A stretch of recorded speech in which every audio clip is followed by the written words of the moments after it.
All right, let's let's talk about what's stressing me out.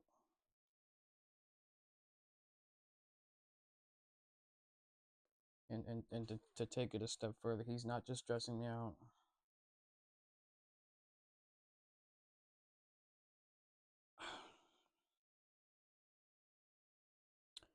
If there's one thing I want you all to know about me, it's the fact that Chainsaw Man has always been my number one favorite manga of all time.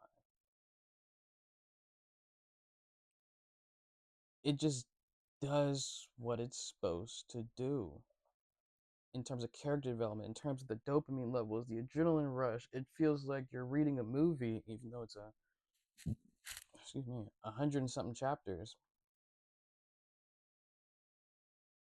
But this recent chapter, or the last couple chapters, have, man, I can't I can't believe the author is making me remember this one right here. Remembering Power and Aki and having Denji grieve the friends that he's lost, the trauma he has going on, and Denji trying to take that, process it, start to go through it, and start to unravel the things that have been done to him, and really start to flip it around to be more positive. And although I hope it just started, so it could be toxic positivity. He could just be just saying it just to say it. But at the same time, this is a good step for him. Although Asa and War being a facet of trauma and Denji not being able to tell that Asa and War are two different people in the same body hinders the dynamic between Asa and Denji. And for me, I don't know. I think a lot of people ship them, but I don't necessarily ship them because if anything, Asa will be a constant reminder of trauma that Denji's been through because it was her to him, not War. Only we know, and Asa knows that it was War.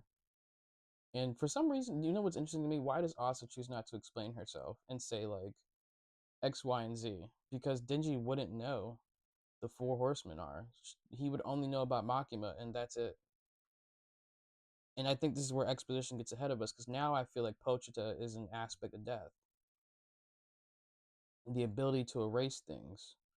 So Pochita is either an aspect of death or he is death. But Fujimoto has this really compelling, emotional way of telling character stories. He tells them in such a deep, intense way that it kind of feels like a roller coaster. It feels like you're in there with them. It feels like the anxiety is yours, and it's not necessarily grounding. It's chaotic, but yet in some forms it's still relatable. And he gives us the nuances of a genuine relationship between people. Like I remember when Chainsaw Man. I remember when Denji and Aki first met, and Denji just went straight for the low blow. And through that low blow, them connecting is them doing it to someone else until he screamed. And although that's like really messed up, it's not the normal way of making friends. It's not the normal way of building connections, but yet it is the most compelling way for those two to reconcile and to start to build a connection. When you and I meet somebody in the street, we have our own ways of getting being friends with someone, and we're seeing that in a genuine way, and not in a like. Of course, like none of us will ever do that, but we're seeing it in a genuine way that works for them in a very fictional sense, and yet it plays off just as easy as you and I bonding over ice cream or a piece of pizza or going to a concert or a band. And that's something that Fujimoto has been able to be able to portray throughout this whole time. He usually portrays two things very well: connection and intensity or ferocity or stakes. It's going to be an all inclusive word. Even when War called on the Statue of Liberty, you kind of like you're stuck.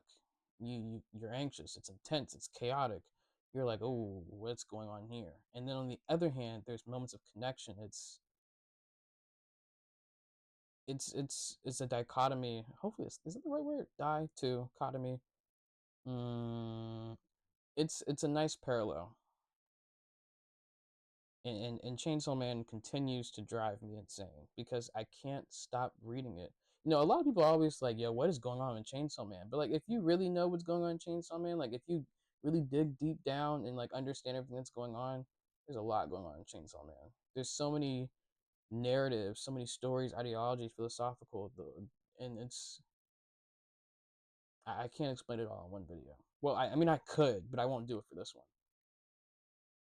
But I being able to see power in Aki and being able to see how Denji has overcome, not even overcome, but start to unpack the trauma that he's been through, to see Aki in power, the snow to remind him of that trip, to remind him of the time that they spent together it's the start to something good. And I hope this isn't another ploy for Fujimoto to have Denji enjoy something and then take it all away from him again. He's had enough. let let him rest. Let him rest. But yeah, and then with Nayuta gone and it being parallels to losing power, and it's just heavy, man. It's just heavy. And I implore everyone to read Chainsaw Man because it just does something that other manga don't necessarily do. They don't capture the emotion like Chainsaw Man does. I'm sorry. It's a fact. Argue with your mom, not me.